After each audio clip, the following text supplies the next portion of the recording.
sekali saya ingin tanyakan.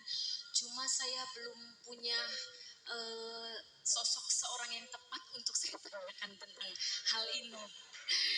Mudah-mudahan saya cocoknya. Masalah ini tentang ruh, Bu ya. Ruh. Saya pernah bermimpi kira-kira 10 tahun yang lalu. Saya mau tanyakan, di saat kita sedang tidur itu, Bu ya, apakah ruh kita itu di mana tempatnya? Dan saya pernah bermimpi, tapi saya tidak tahu itu di mana. Dan tiba-tiba suatu saat saya suami ditugaskan di Rusia. Terus saya melihat bangunan yang berbentuk masjid, tapi ternyata saya tahu itu gereja San Basil. Dia itu seperti kubah. Jadi gereja-gereja di sana tuh semuanya bentuknya kubah-kubah. Kubahnya warna-warni. Jadi saat saya bermimpi itu saya melihat seperti masjid candy, saya bilang masjid candy gitu, Bu ya, karena warnanya tuh berwarna-warni, ada pink, ada biru, cantik banget, ini di mana? Nah, setelah saya sadar kita ditempatkan di Rusia, saya lihat pertama kali itu, terus saya bilang, Masya Allah, apa ini mimpi saya itu, Bu ya? Itu mimpi yang sudah puluhan tahun. Dan baru-baru ini izin Buya, saya juga bermimpi mimpi Buya ini.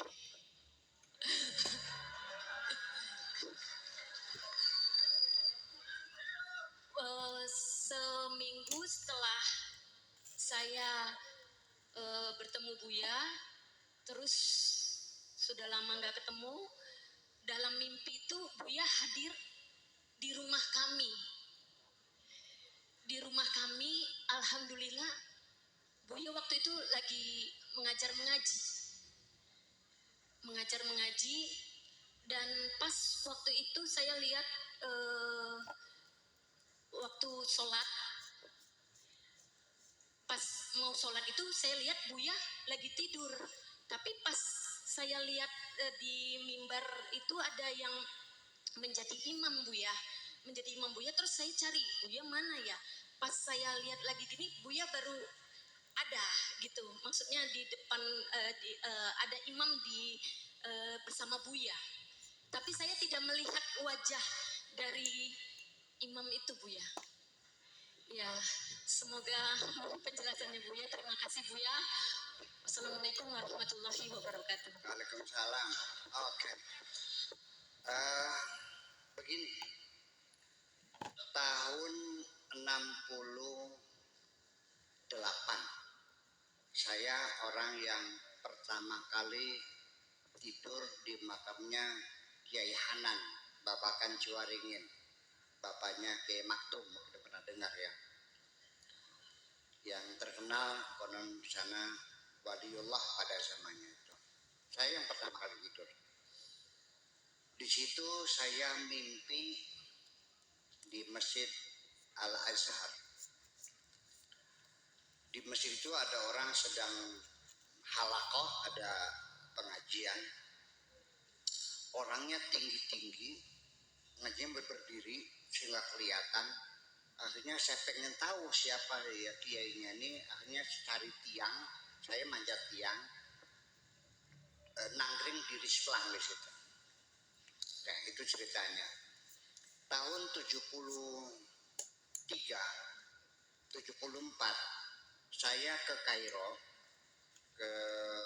menginap di rumahnya Kiai Masyuri Syahid yang di Cirebon. Dia sudah lama di sana, 16 tahun di sana.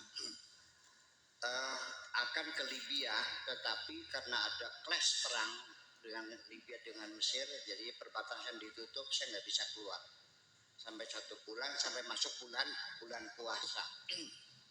Saya diajak sholat tarawih di Masjid Al-Azhar. Begitu saya masuk, saya terkejut. Ini masjid pernah saya lihat.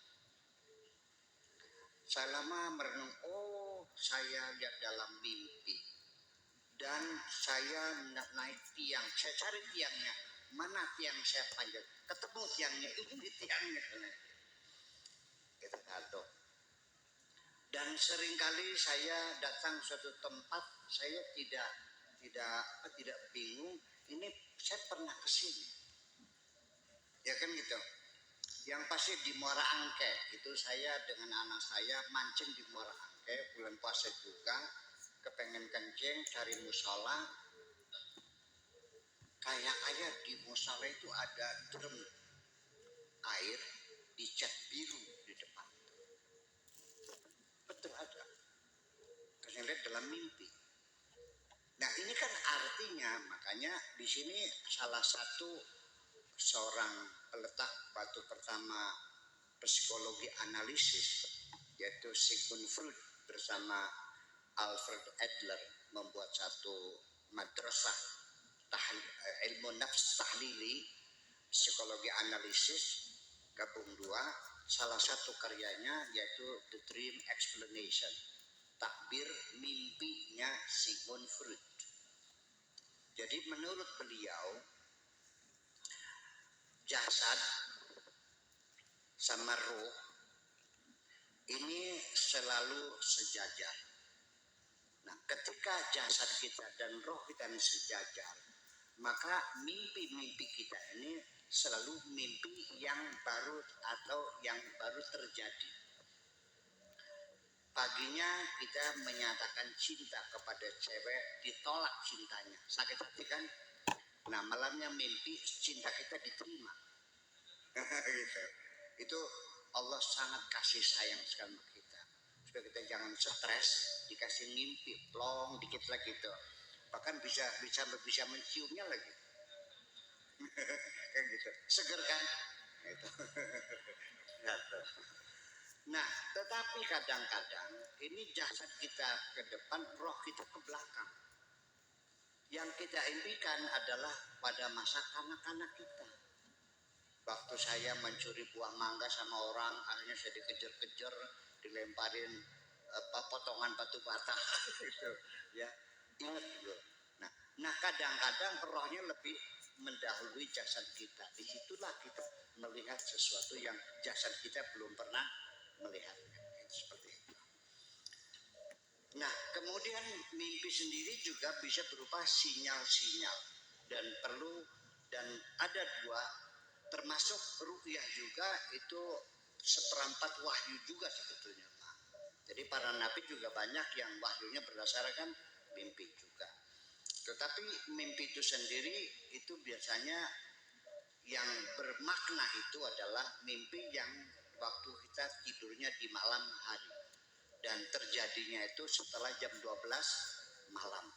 Kemudian yang ketiga yaitu mimpi itu lama menempel dalam ingatan kita. Itu yang ada maknanya, dan biasanya itu hanya sinyal-sinyal. Saya mimpi di masjid Mbahku Sangkan di Cirebon di sana, di Talun di sana. Mimpinya itu saya dikasih peci oleh Sunan Gunung Jati, dikasih peci. Cuman pecinya itu peci saten yang dulu bisa dilipet-lipet tuh kantongin tuh dulu tuh, masih enggak. Peci saten tuh, saten itu udah lusuh, udah dapatnya sudah busuk lah, udah jelek, bekas gitu, bekas. Saya bilang ngapain tapi jelek itu? Enggak, kalau yang baru boleh ada, ya udah deh gitu. Saya dalam keadaan tidur tidak, melek juga tidak. Tapi jam 1:30 saya beliau jam 1:30. Kemit yang ngobrol di samping saya terdengar dan saya duduk di pintu masjid itu sendiri. Dan itu saya Syarif datang sambil dengan beberapa menteri agama datang akhirnya kasih topi yang baru. Akhirnya saya tanggap memang enggak karena sih, tapi saya terbangun di Allah. Datang ke Himaktum, saya minta coba pinjam Takbirul Manan Ibnu Sirin, kitab Takbir Manan karangan Ibnu Sirin. Saya buka Olan Suah peci. Mimpi bikin peci mananya begini, mimpi melihat peci mananya begini, mimpi pakai peci, pecinya jatuh, mimpi ada orang naruh peci, mimpi ada orang kehilangan peci, mimpi sampai akhirnya dapat peci baru dan dapat peci lama. Dapat peci lama artinya saya nanti akan meneruskan karya-karyanya orang lain, meneruskan pondok pesantrennya Kiai Besar zaman dulu. Karena ininya pecinya baru, maka saya harus membuat pesantren baru dari nol. Betul nggak? Nah, sekarang itu di sawah itu dulunya tempatnya perempuan, ya gitulah.